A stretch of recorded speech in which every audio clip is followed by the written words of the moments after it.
ভারতে ছাত্র আন্দোলনের মুখে কেন্দ্রীয় শিক্ষামন্ত্রীর পদত্যাগের পর এবার বিশ্ববিদ্যালয় রক্ষায় মাঠে নেমেছে উত্তরপ্রদেশের রামপুরের ছাত্র জনতা। দর্শক, আফসানা নীলার রিপোর্টটি আমাদের হাতে এসে পৌঁছেছে। রিপোর্টটি দেখুন। উত্তর ভারতের ছোট শহর রামপুর, সেখানে জুলাইয়ের তীব্র গরম উপেক্ষা করে বিক্ষোভ করছেন মানুষ। রাজধানী দিল্লি থেকে মাত্র 200 কিলোমিটার দূরের এই শহরে এবার শুরু হয়েছে এই আন্দোলন। এর কারণ, শহরের আলী জওহর বিশ্ববিদ্যালয়ের 40টি ভবনের মধ্যে 38টি গুড়িয়ে দেওয়ার নির্দেশ দিয়েছে জেলা প্রশাসন। প্রশ্ন উঠেছে, এটা কি প্রশাসনিক নিয়ম কানুন নাকি রাজনৈতিক প্রতিহিংসা?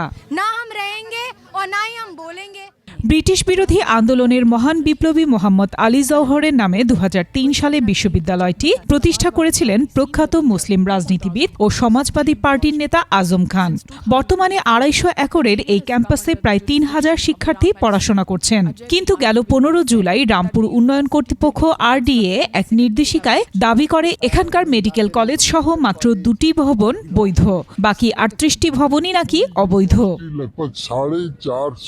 প্রশাসনের হুঁশিয়ারি ছিল, আগামী 5 আগস্টের মধ্যে অবৈধ ভবনগুলো ভেঙে ফেলা না হলে বুলডোজার চালানো হবে এবং ভাঙার খরচও দিতে হবে বিশ্ববিদ্যালয় কর্তৃপক্ষকে। যদিও পরে রাজ্য প্রশাসন এই নির্দেশের ওপর অন্তর্বর্তী স্থগিতাদেশ জারি করে। তবে এই স্থগিতাদেশ মানেই উচ্ছেদের সিদ্ধান্ত বাতিল নয়, এমনটি জানিয়ে আন্দোলনে নামেন শিক্ষার্থী আর স্থানীয়রা।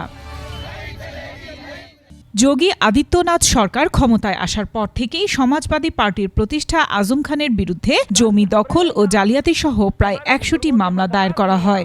বিজেপির দাবি, এটি কেবল অবৈধ নির্মাণের বিরুদ্ধে আইনি প্রক্রিয়া। তবে সমালোচকদের মতে, উত্তরপ্রদেশে বিজেপির কঠোরতম সমালোচক আজম খানকে রাজনৈতিকভাবে দমন করতেই এই পদক্ষেপ। আফসানা নীলা, ডেস্ক রিপোর্ট, 21 টেলিভিশন।